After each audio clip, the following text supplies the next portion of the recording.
विशाल अफ्रीकी सवाना के मध्य में लियो नाम का एक शेर और मिलो नाम का एक चतुर छोटा चूहा रहता था। लियो दूर दूर तक जंगल के राजा के रूप में जाना जाता था। उसकी शक्तिशाली दहाड़ सुनने वाले सभी के दिलों में डर पैदा कर देती थी। दूसरी ओर मिलो छोटा और सरल था। उसका छोटा शरीर अक्सर सवाना की ऊंची घासों से ढका रहता था। आकार और ताकत में अंतर के बावजूद लियो और मिलो ने अप्रत्याशित परिस्थितियों के कारण बना एक विशेष बंधन साझा किया।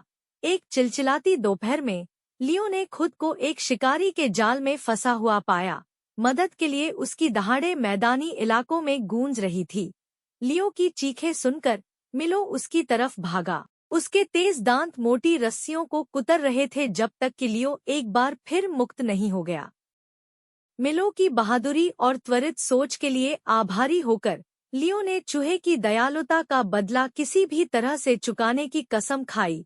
उस दिन के बाद से यह असंभावित जोड़ी सबसे अच्छे दोस्त बन गए और सवाना के विशाल विस्तार में एक साथ अनगिनत साहसिक यात्राएं शुरू की। एक दिन उनकी दोस्ती की परीक्षा हुई जब घास के मैदानों में भयंकर जंगल की आग लगी और रास्ते में आने वाली हर चीज को अपनी चपेट में ले लिया। जैसे ही आग की लपटें उनके चारों ओर फैल गईं, लियो और मिलो को पता चला कि उन्हें आग से बचने के लिए तेजी से कार्य करना होगा। मिलो को अपनी पीठ पर सुरक्षित रूप से बैठाकर लियो ने धधकती हुई लपटों के बीच हमला किया। उसके शक्तिशाली पैरों ने समय रहते उन्हें सुरक्षित स्थान पर पहुंचा दिया। आग लगने के बाद लियो और मिलो एक साथ खड़े होकर अपने आसपास के जले हुए परिदृश्य का सर्वेक्षण कर रहे थे। हालांकि उनका घर आग की लपटों से तबाह हो गया था, लेकिन उनकी दोस्ती बरकरार रही, पहले से कहीं ज्यादा मजबूत।